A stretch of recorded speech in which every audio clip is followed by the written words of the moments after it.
lay silo nang bune hang halone atia se thapiranu thabal se nasita dina hakna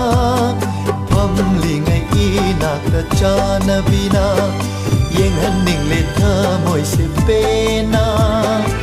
fajaba kaya se lengli ba upal wa palgi lay silo nang bune hang halone atia se thadbiranu thabal se nasita dina hakna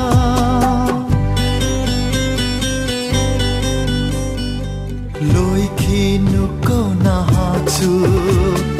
amamba ahingo inglavana haki amamba fizolakta kuchupala bi mai tho ning thirabi yengja hoge amutang ikutsina soptuna lairem birane mahaksibu chana bise ai haki lay silo nang bune hang halone atia se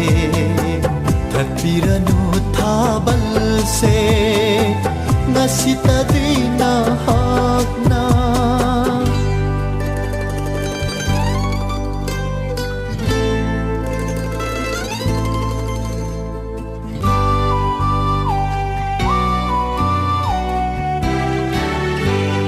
malamba lep ko na haksu humlaki ganu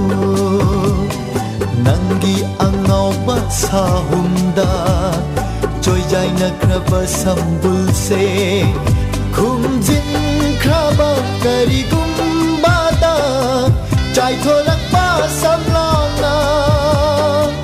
ning thirabi mai thong se khoi da jana yeng jariba nam loi ko warau tawa bun sisigi na hapu lay silo nang bune hang halone atia se thapiranu thabal se nasita dina hakna lay silo nang bune hang halone atia se thapiranu thabal se nasita dina hakna phamlingai inak ta chana bina yeng hanning le tha moi se pena phamlingai inak ta chana bina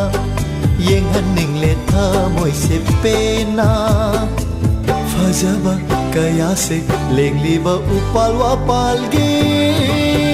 lay silo nang bune hang halone atia se